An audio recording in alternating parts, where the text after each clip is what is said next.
I thought I had a good spot on her, but I lost her. I just want to start off by thanking everybody in this room so much for being here. We were just joking, if we all die and have this many people in a room, we are the king. So I don't think we're going to beat Pete, because Pete is our best friends, everybody's best friend in here. He always was. I just wanted to thank Bridger Bowles so much for hosting this event. Randy Elliott, Bob Pettit. Thank you guys very much. Thank you. I want to thank Aaron O'Connor a whole bunch for helping put this on. Katie Lynch, all the girls in the office have been doing so much work. It's incredible. I want to thank Travis Anderson. He and Simon and a whole crew of people spent a lot of time getting all these photos printed, everything out here lined up.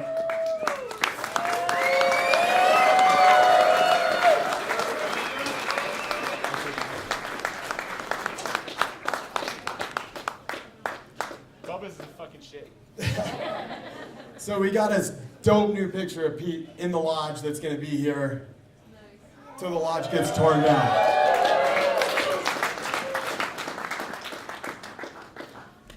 I want to thank Marina for being there for me and helping me out for all of this. I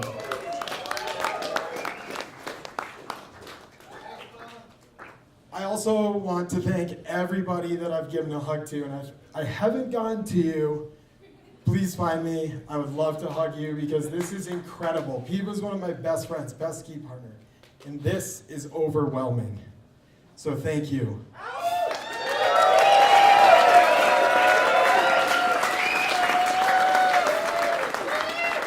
If I forgot anybody in the thank yous, Jimbo, the bussers, everybody who helped out in the lodge, it's awesome.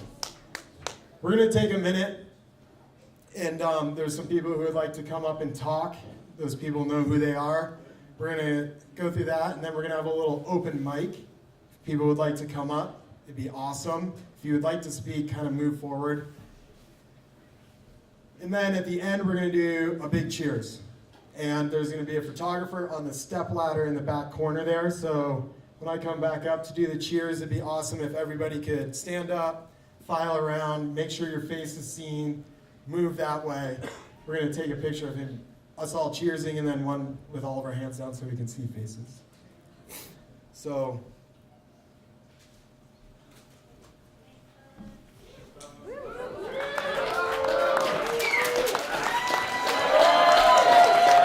Thank you, everybody.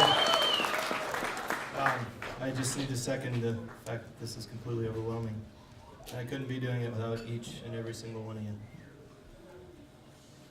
Dear Pete, I love you. Luckily, I know how much you loved me. I saw it in the way you looked at your nieces, in the way they smiled when they heard you shuffle up the stairs. Uncle Pete, I felt your love in our embraces, in our ski runs, in our bike rides together. I always tried to get in front of you because I worked so hard to keep you in sight. Brother, you get to be first for the last time. I'm honored and grateful to have loved and been loved by you. I am grateful. I'm grateful for everyone in this room. I'm grateful for the love I feel. Pete, the beauty in your life is filling this room. Your love, your legacy, it lives on in all of us. We get to remember you as a king among men. You are someone special. You touched each and every one of us in a profound way. Brother, your smile has always been infectious, your drive inspiring, and your honor admirable. Pete, I was angry with you for your choices. I understand your need, your desire to fly. I was angry you chose flight over us. I was angry, but I've let that go. You took what was coming, standing on your wings. You took it like you took everything you did, with pride and determination. Your body lost its last battle, but you've solidified our admiration. Pete, you are a warrior. You are a legend. You've earned it. Pete, we love and remember you forever.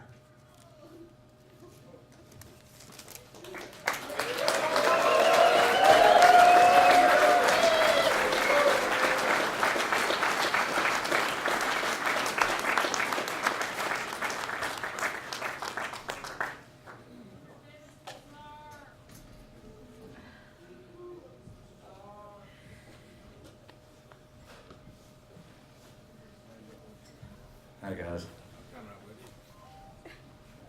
Well, I was Pete's best friend. We grew up together for a long time, so here we go. Dear Pete, well buddy, here we are. We have been best friends for a long time, my entire life I think. That's the least I can remember. You were a brother to me, a best friend, and an awesome person. I'm still in disbelief. My best friend gone? No, Pete, no way. Pete was a unique individual, very special soul. I'm pretty sure he didn't have a bad bone in his body. Very passionate about nature and the outdoors. Pete didn't spend a lot of time sitting in a room. He was outside, destroying life. A beast to follow in the mountains. It was always impressive how fast he'd move. Quick, like the wind. Pete skied like that too.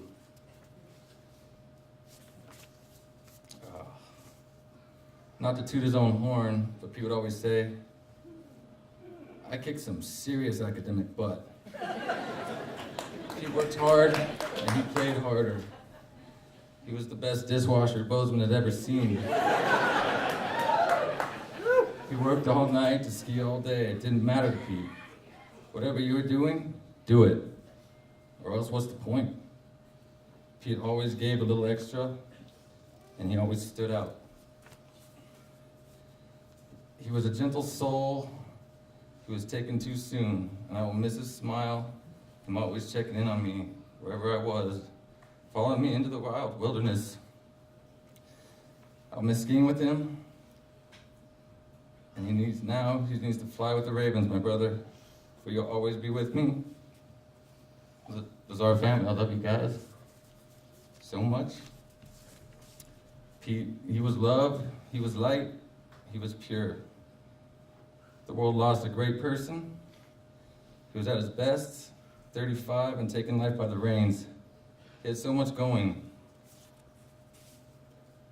Peter Lazar, you were a shining star. Thank you for being my friend. For your spirit will live on forever. Goodbye, buddy. Thank you guys. All you guys are awesome for coming out. Love you guys so much. And you'd be so impressed with all this turnout. I just can't even imagine. I'm from New Mexico, and I just want to give you guys all the love I can. Thank you.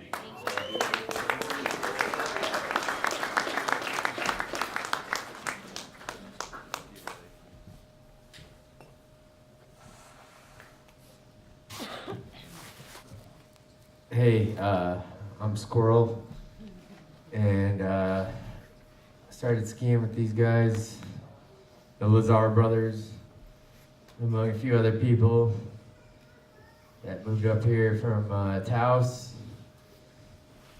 about 17 years ago.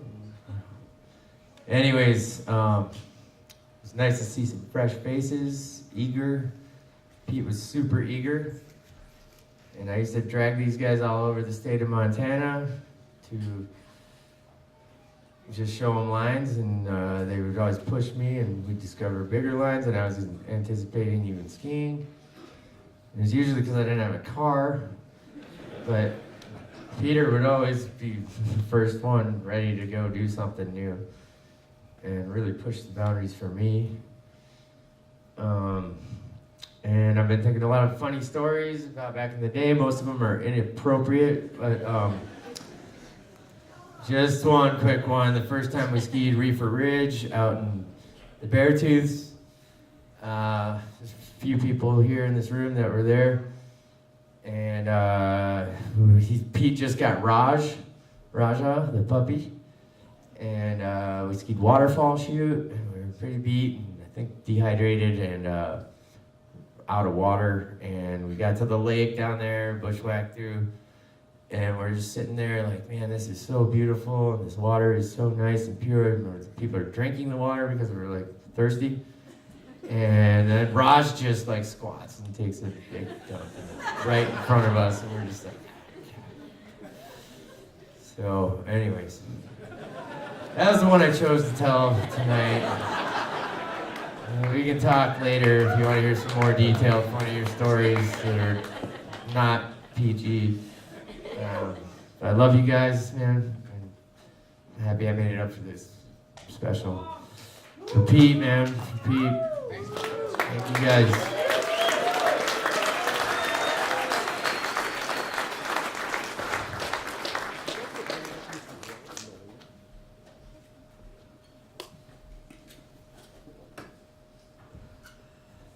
Hi. I'm Peter's Aunt Lou. And I'm really grateful to be here with his family and all his friends. I just wrote this 2 nights ago after I heard, and I was on my way out here. A wall of snow and ice, 150 feet across, rips you from yourself. The terrible instant that the you, that has always been you, is conquered by the mountain's indifference. Snow and ice, that thing you have always chased. The enormous cracking roar echoes across the valley. Not this time. Not this time. This time we are taking you with us. Every bone, every pore, flying 15,000 feet at the speed of light. Your brother said it was like a freight train. Or maybe it was like the whole earth, or maybe it was like the whole solar system, or like the entire universe of things we don't know how to know. The mountain bellowed a terrible sound. It screamed and shook a tsunami-sized piece of itself, and vanquished you, banished every fiber of your irrepressible soul. Torn from our understanding, I want there to be a God. I want there to be many gods exalting you at their altars, piecing you back together in some celestial form. So when I gaze up, I will be able to see you, bright and shimmering, that little boy who became a man among men. You are gone, dragged below by Hades, ripped from what was, what is, and now can never be. We search for you, try to hold your pearled smile and honey-throated laughter, the ripples never ending. We hold what we think we can see, the phantom of you, the you but not you, so sparkling and vibrating, wild with rip-roaring, tear-streaked laughter, and waxwings and hollyhocks and lilacs and foxes and bears and every living thing. Now stopped, cold, darkened, taken, vanished. Where does it go, the glittering purpose of you? Suspended, our hearts filled with the longing for you. Where, and only where? We touch photos from yesterday, photos from 35 years ago. The same crooked smile as a small babe, so bright and holding, just barely teetering, grinning right on the edge of things. We stroke your niece's little silken fine wispy hairs, a pair of muddy boots, one on its side, a soul visible by the door. We weep, we drink, we tell stories, and then the heaving, guttural, sound-splitting, soundless screams of hundreds of our voiceless voices land on empty air.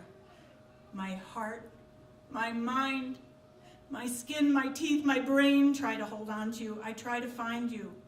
All of us, the members of your tribe, try to find small pieces of you to tie you together, to tie together the fibers, the skin, the muscle, the sound of your once beating, blood-filled heart. We lay our heads close to the frozen ground, listening for the flutter of your breath. Silence. We howl, begging the mountain who will never know its cruelty, the mountain who will never, never, never hear us plead our crazy, useless plea. Please, please, please find a way, please, please, please find a way to bring you back to our quaking, desperate, trembling embrace. I'm just so sad. Thank you.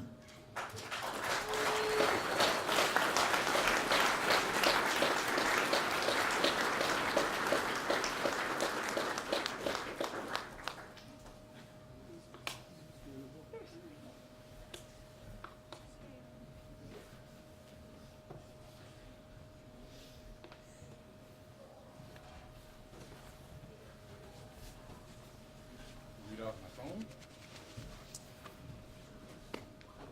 It's a rough draft, so if you've seen Pete's book over there, he'll appreciate it more than anybody in this room. Didn't get quite enough time to edit this, but maybe that's a good thing. So, Dear Pete, you are my brother, my best friend, my roommate, and even at times, my nemesis, as only brothers can be. But most of all, you leave this world as my hero. Watching you work so hard to get what you wanted out of life, which was mostly to give back and be a strong member of your family and community, gave myself and many in this room an unparalleled sense of pride.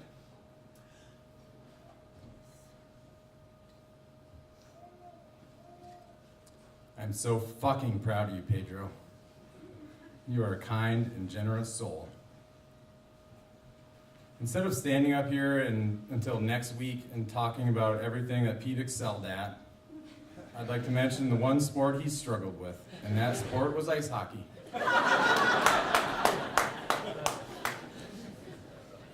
He may not have been a great skater, but there's no doubt that if he set his mind to it, he would be amazing at that too.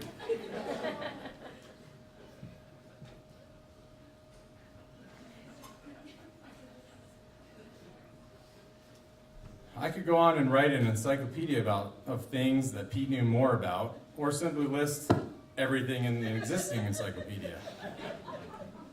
One could have dubbed him the nickname Encyclopedia.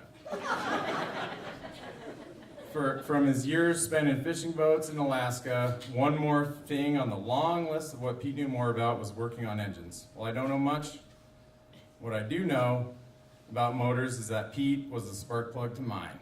As well as being a day-to-day catalyst, Pete was a vital part in my growth as a human, both physically and mentally. Without him, there is no doubt I wouldn't be the person I am today, and probably not even close. Pete's integrity was so intense that it influenced others to look deeper and examine the righteousness of their own actions.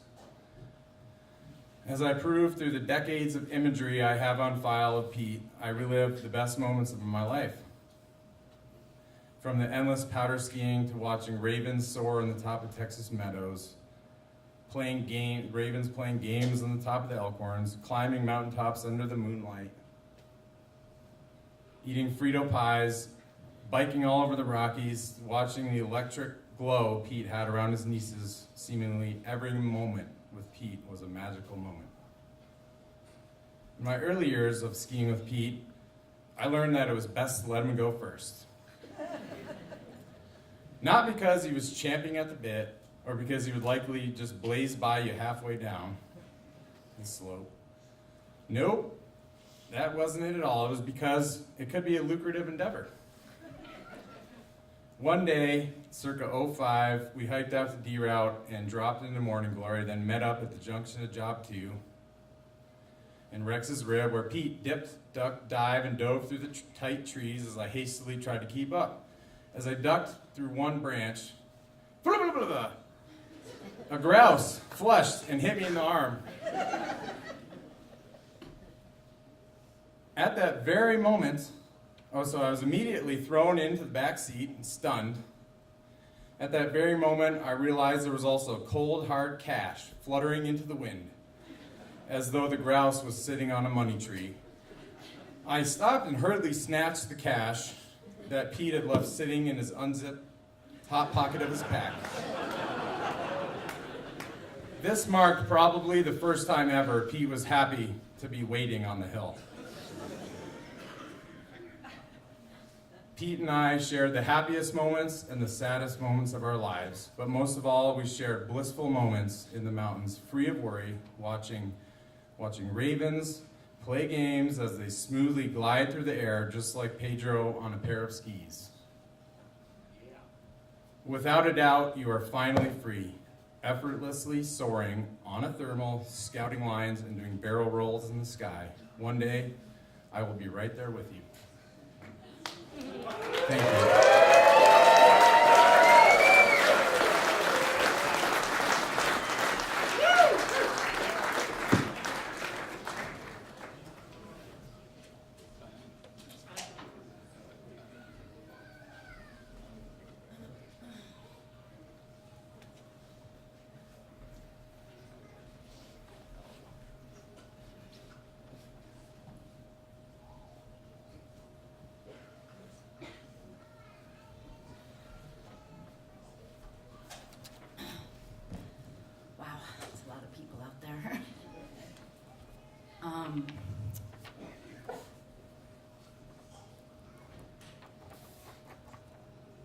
I am Pete and Erin's godmother. Sorry.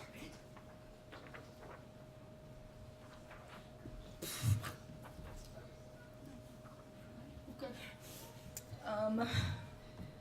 I met those boys when they were just little guys. And I've been through loss and sorrow and grief and joy with those boys.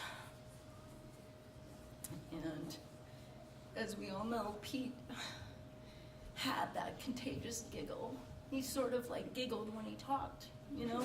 He had that kind of like giggle. And I could tell, of course, many stories, but I'm actually gonna read a poem that when I was thinking about what I wanted to say, and it's just too hard actually to talk from my heart totally, so I found this beautiful poem by John O'Donoghue, which is this beautiful Irish poet, and I feel like it was written for Pete. Though we need to weep your loss, you dwell in that safe place in our hearts, where no storm or night or pain can reach you. Your love was like the dawn, brightening over our lives, awakening beneath the dark, a further adventure of color. The sound of your voice, your giggle, found for us a new music that brightened everything. Whatever you enfolded in your gaze, quickened in the joy of its being.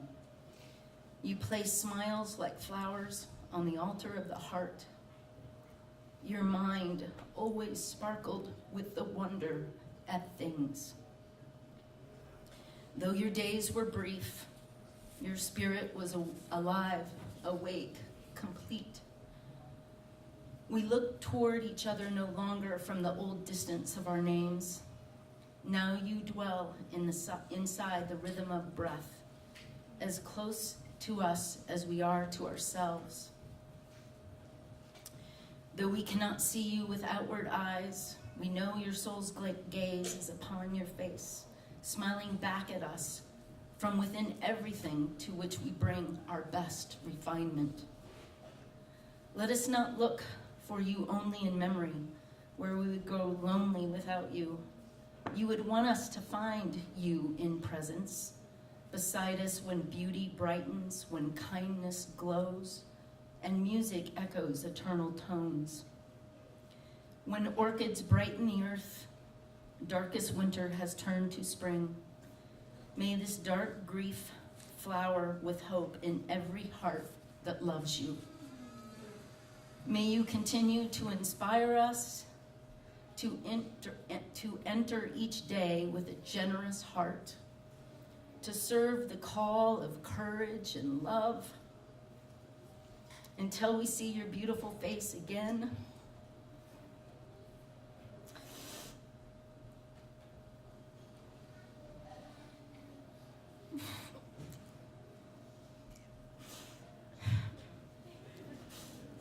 in that land where there is no more separation, where all tears will be wiped from our mind, and where we will never lose you again. I know that Pete loved all of you, like, everyone has said. He had the most generous heart, and I hope that all of us will move forward from this day with that piece of him in our heart, which was about kindness and love and generosity and courage. Thank you.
I'll go.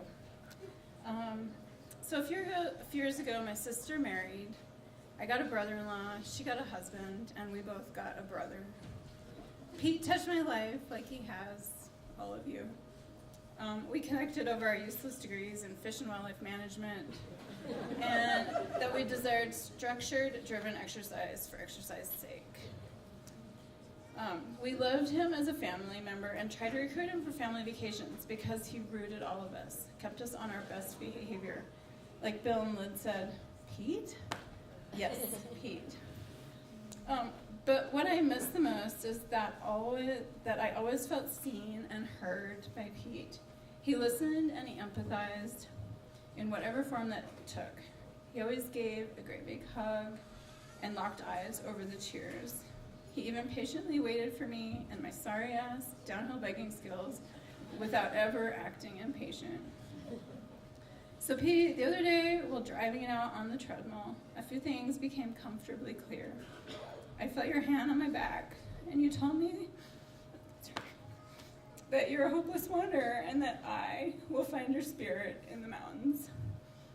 And to Jenny and Aaron, I will do my best to show our nieces the true Mountain Pete spirit. It may not be bombing downhill at high speed, but I will do it in my own anti-way, and I know Pete would respect that. Pete, I'll carry you in my heart forever. Thank you.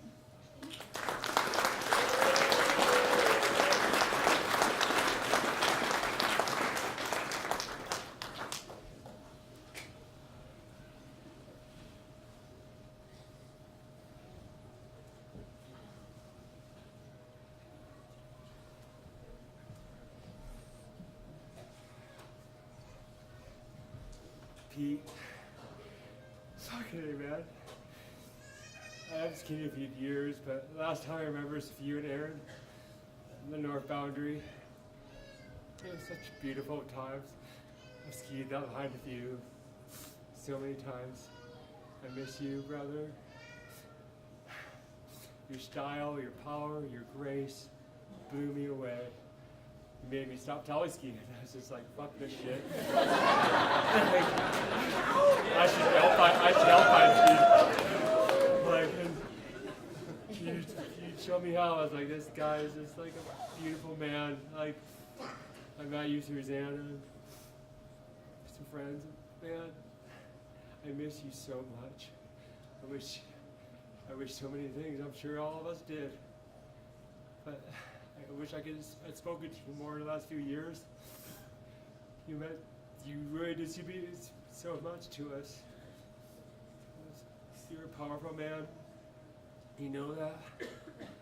And your life will live on. Like those ravens we saw tonight flying over the west side.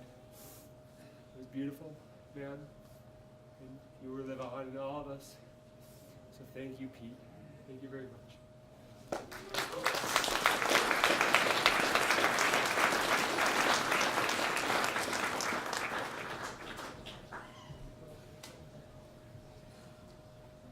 Hi, I was working this last week when we lost Pete, and I was working last week when we lost Pete, and it really brought back another avalanche when we lost Olivia Buchanan to an avalanche, and I had written a poem for her, and immediately when I heard about Pete, this poem came back to me, so I meant it as a healing poem for our friends, and here it is. It's called The Tragic Nature of Avalanches. Avalanches don't take the old, the sick, the weak. They don't even take at random. They take the best. To be chosen by an avalanche, you must be in its path. You must have the spirit to go there. To be young and full of adventure. To be excited to be alive. To be strong and courageous. To love the mountains. To hope that they will love you back. Sometimes they love you too much to let you go. Sometimes they just hold on a little too tight for a little too long. Maybe their time, different from ours, makes them need you sooner than we would want to let you go.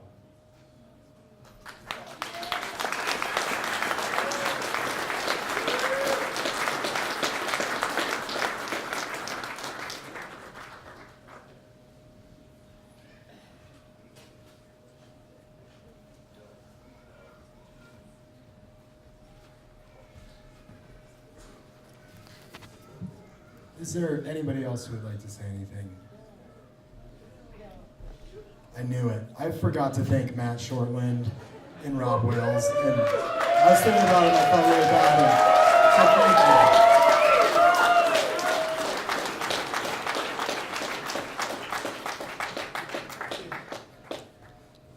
These guys spent countless hours going down wormholes, pulling out hard drives that hadn't been seen in the Bridger Bowl archives for a long time. So these guys have been looking at pictures of Pete and compiling songs to go with it. And it's been a heavy and amazing task. And we need one more round of applause for Matt.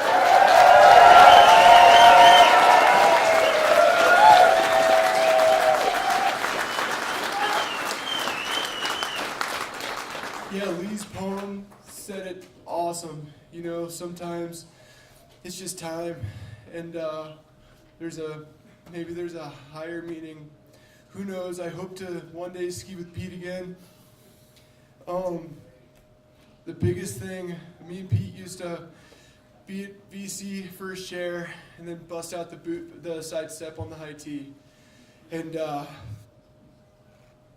other day, it was Leslie's birthday on a big powder day, and he had to just do a couple runs. And so we skied blower on Bronco right off the bat, and there's like 7 inches of snow, and you can still feel the bottom. I got in front of him. I was like, that was a great run, huh? When we got down to the bottom. He's like, no, I was in your spin drift the whole time. And it was like, I couldn't see anything, and there's bumps underneath. I was like, sick, I got him. And then I went to go sidestep the tee. And I kept looking back. Where's Pete? And saw him later on, talked to him, and he's like, yeah, I had Leslie's birthday. He loved his family so much. And then he said, I'm going to school in Utah next year. You're going to have to be busting out the tee yourself. And whatever, I'm not by myself. He's always going to be there with me. One of my favorite people to ski with, so strong. Following up a skin track. When I was pushing my bike this summer, he would pass me with his boot on. And he's like, no, dude, if I get off my bike, it's hard to walk. I'm like, dude, come on. But, I remember him in the surface where the sparkles at sunrise. And the soft, warm kiss of wind on a super cold day. When the ravens flutter and play. I love that guy, and we'll all miss him. Thank you.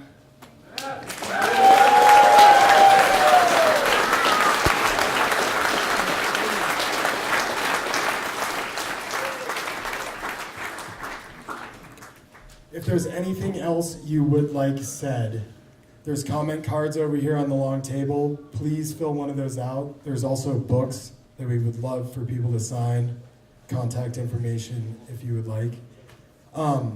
Before we go to Bill, I'm gonna read, Pete and I spent a lot of time talking about birds. I know a little bit about birds, a fair bit, but Pete really knew a lot about birds. And whenever I needed a bird identified, I'd take a picture of it and I'd send it to Pete, whether it was in an AK, and it may have come back to me a little late. It didn't matter because it was the way we connected. So if everybody could just close your eyes, take a second here, and I'm going to read the definition of the common raven out of Pete's bird book here, which has seen some days in the woods. So when I read this, it's short. Just take a second and think about Pete. Think about the best moment you had with Pete, and take that moment to every time you see a raven. Common raven, Corvus corax. Length 24 inches, wingspan 53, weight 2.6 pounds. Uncommon, habitat varied from tundra to coniferous forests to arid bushlands, often in mountainous regions. Usually in pairs or small groups, rarely mixes with crows. In fact, is often attacked vigorously by them. Diet, diverse. Larger than crows with longer and narrow wings, long, wedge-shaped tail, and long bill. Flight, Beto-like. Often soars on flat wings. Voice, common.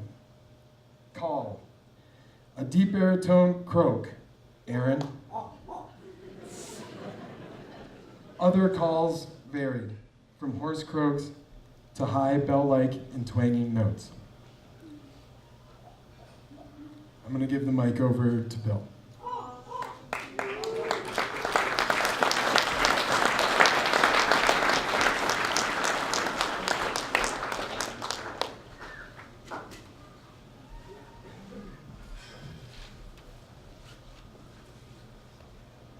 I'm completely overwhelmed. Yeah, when I was walking up D-Route today and I looked up and saw the line of people. I looked up and saw the line of you, and I saw all of you gathered at the top. It was completely breathtaking. when Bubba asked me if I was going to talk, I said, well, yeah, sure, I've got to talk, I've got to speak.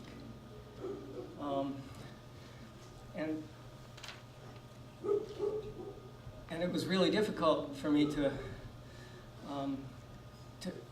really come to discover what it was that I wanted to say.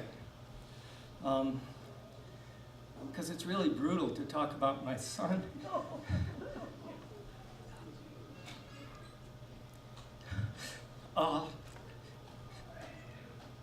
In the past tense.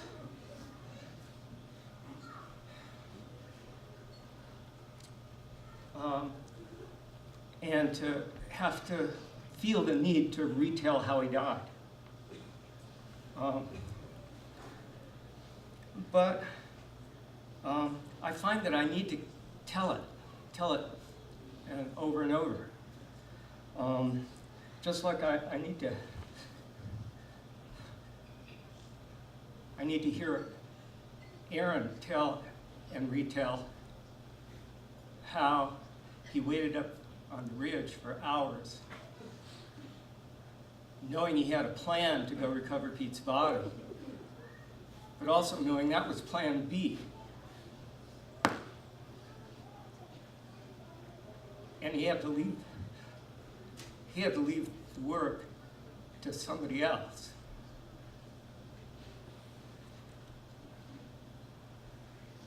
So, you know, I have to tell about it and hear about it over and over. It's really awful, but something happens when I tell it, some sort of, I don't know, some sort of alchemy that seems to help me figure out what's true in me. And so I keep repeating what Aaron had to tell me when he called me up last Tuesday. And he said, Dad, Pete's body is on the backside.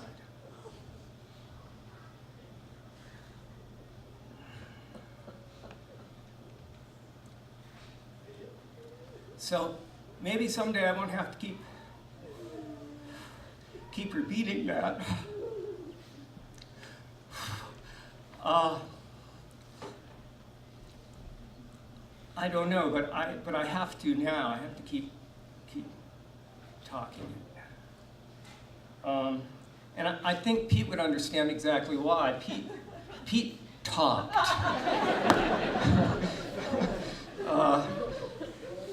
And that's the way he worked things out. You know, we would talk about things. He would call me up and he would just. Maybe he was what he talked about last week, but it was, you know, over and over, and that's how we found out what was really true in him. He and I rarely talked on the phone, because we live 1,000 miles apart.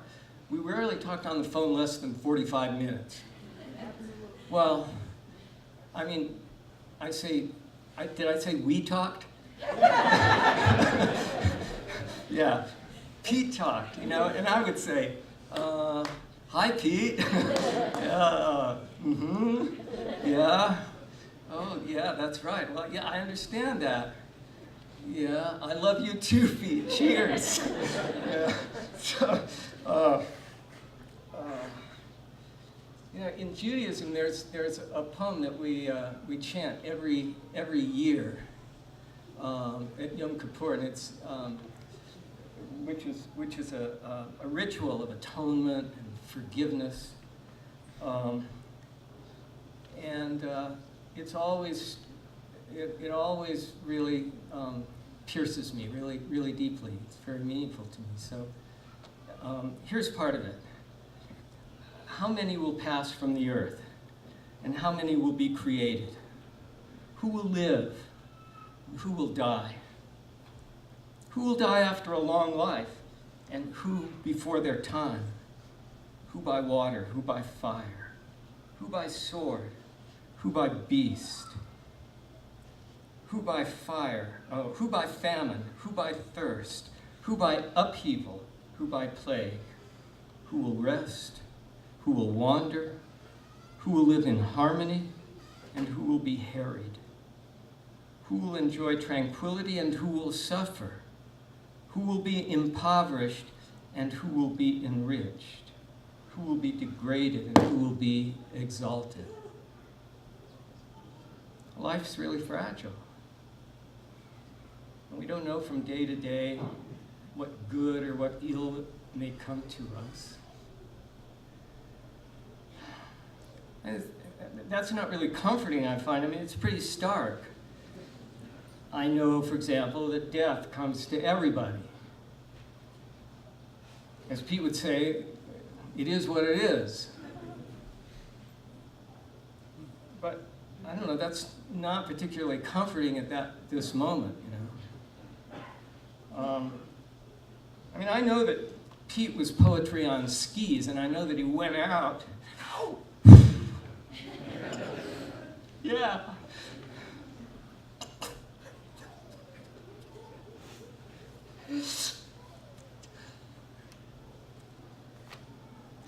Yeah, he went out flying. He went out soaring. He had a big open heart at that moment. And I was thinking, well, I don't know, that doesn't make me hurt any less. But then again, it does. Then again, it does. It's confusing. It's a jumble. So, I don't know, some people are comforted by, you know, faith in a hereafter. I mean, I revere my own religious tradition and its rituals.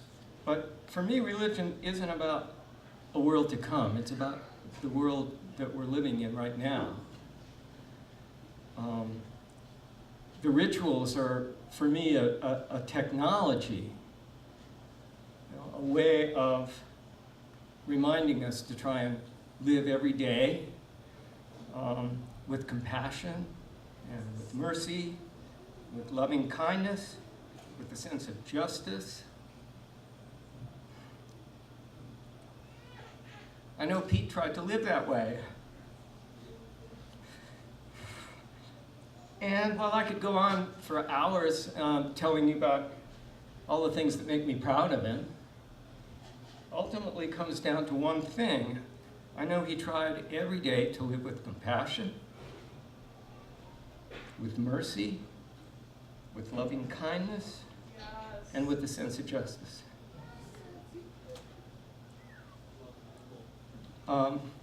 This week, a particular song and a particular quote kept popping into my mind. And if you'll indulge me,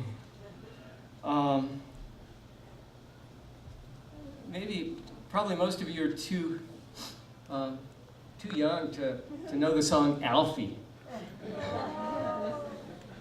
But it's a great song, lyrics by great songwriter Hal David, and he goes, "What's it all about, Alfie?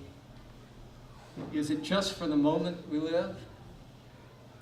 What's it all about when you sort it out, Alfie? Are we meant to take more than we give, or are we meant to be kind? And if only fools are kind, then I guess it's wise to be cruel. And if life belongs only to the strong, what will you lend on an old golden rule? As sure as I believe there's a heaven above, I know there's something much more, something even unbelievers can believe in. I believe in love. Without true love, you just exist. Until you find the love you missed, you're nothing. When you walk, let your heart lead the way, and you'll find love any day."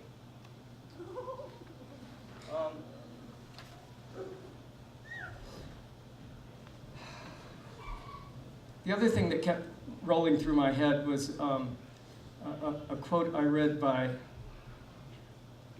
Protestant clergyman, great man actually, a clergyman and a peace activist named William Sloane Coffin. And he wrote, "The world is too dangerous for anything but truth, and too small for anything but love." Love is a bitch. Ow! It's got two faces, yeah? I mean, one is very beautiful, one is very dreadful. The same love that, made me feel an avalanche of pain also brings an avalanche of caring, compassion. And so I guess that brings me to why I said to Bubba, yeah, I'll come talk. I didn't come up here to praise Pete. You're doing that. I mean, don't get me started. Like I said, I could go on hours telling you why I'm proud of it. Brave, determined, inquisitive, brainy, loving, I don't know, all those things.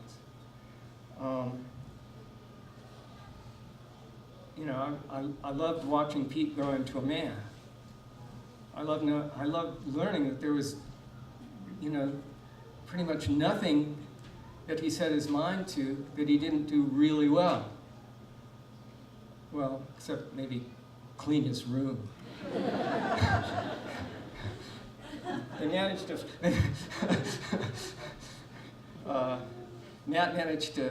Matt and Carly managed to fish this jacket out of Peter's closet. And I think it belonged to my father.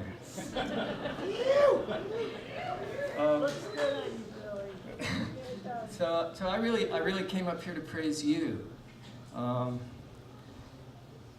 Pete found his right place here. And with all of you, with this tribe of yours. It wasn't just the physical beauty or the awesome skiing and biking and all those qualities that always drew Pete to wild places and mountains and the ocean.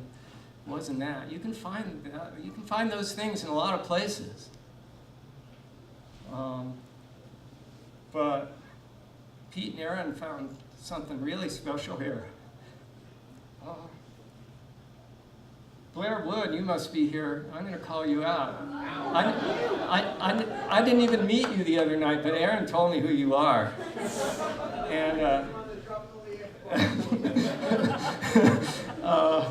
And and you said it the other night around the fire, albeit every other word you said started with an F. But in between all the F words, you were right on. You were absolutely right on. You reminded everybody how lucky you are to be part of this community. And Pete loved this tribe, and he knew how lucky he was to be part of it and embraced in it. You have something here that's really rare, really beautiful. You don't see it many places. And it's not just some hail fellow well-met bullshit, it's real.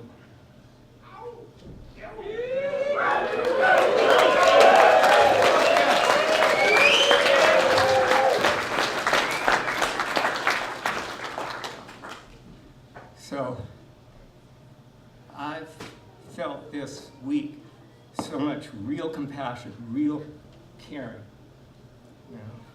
real tears, real love.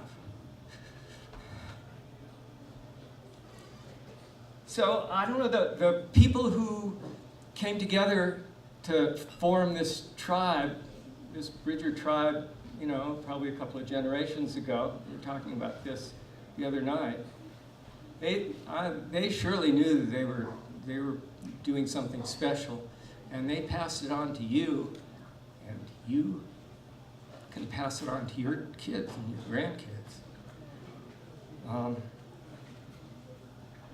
So Thank you. This has been the most beautiful, shitty day I've ever spent.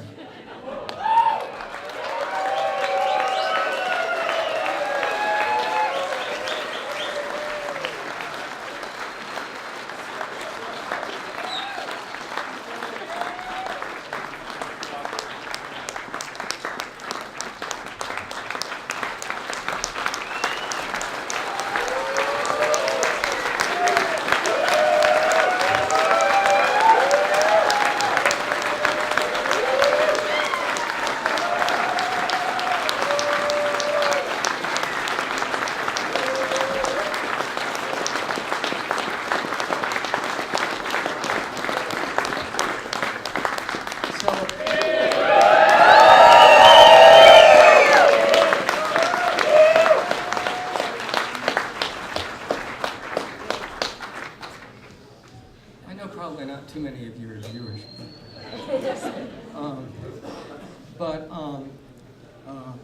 this is something.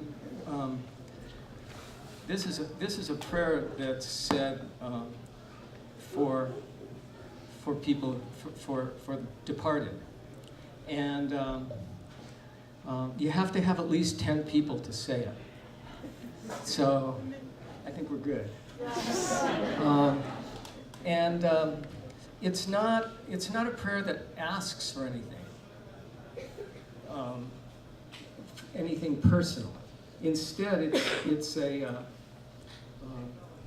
it's a prayer that praises all of creation and the life in creation. And so, if any of you, if any of you know it, you can recite it. You're supposed to read it and not recite it from memory because you want to say it in humility and you don't want to show off. And so I'd like to lead us in that. My sister will join me. My wife Lynn will join me. And anyone else? Yitgadal v'yitgadash shmei Rabah. V'yalman v'yitbrach Yerutei. V'yamlich malchutei. V'chayechon u'yom echon u'v'chayeh d'chol Beit Yisrael.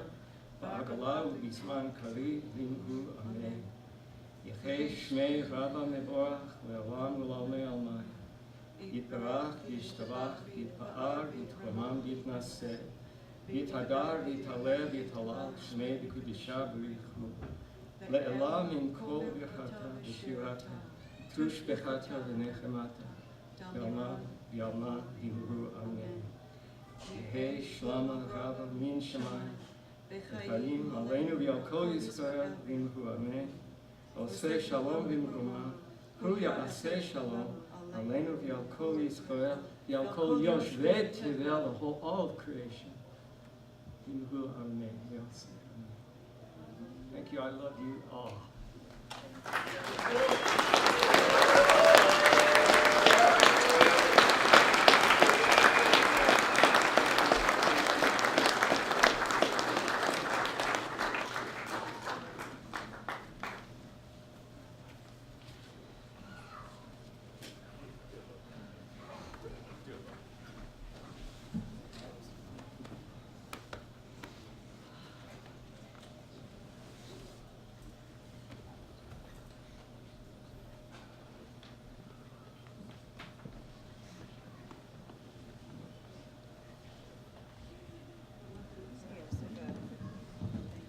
All right, I'm gonna herd cats for a couple more minutes. Thank you guys. If you're able and willing to stand, please stand. We're trying to get a group photo of everybody. CJ in the back is standing on a ladder. If everybody could put your eyes on that man, that'd be awesome. We're gonna finish up here with what we call a sound laser. So if we could start with quiet and then slowly hum louder and louder and louder with everything you have for Pete. Let's do it. Moment of silence. Sound laser, arms up. Give it.